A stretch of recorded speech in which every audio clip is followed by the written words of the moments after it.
శివ అంటే మంగళం, భద్రం, శోభనం, కళ్యాణం, క్షేమం అంతా మీకు మంగళప్రదమైనటువంటివి కటాక్షించగలిగినటువంటి శక్తి స్వరూపమునకు శివ అని పేరు.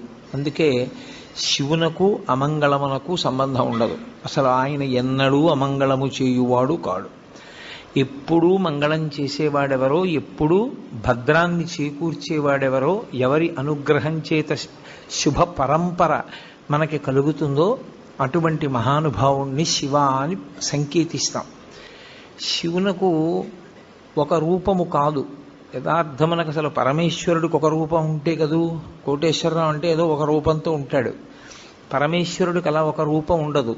ఆయన చేసినటువంటి చేష్టితముల వలన భక్తులను అనుగ్రహించాలనేటటువంటి ఆయన యొక్క కారుణ్య తీవ్రత వలన ఆయన అనేక రూపములను ధరిస్తారు.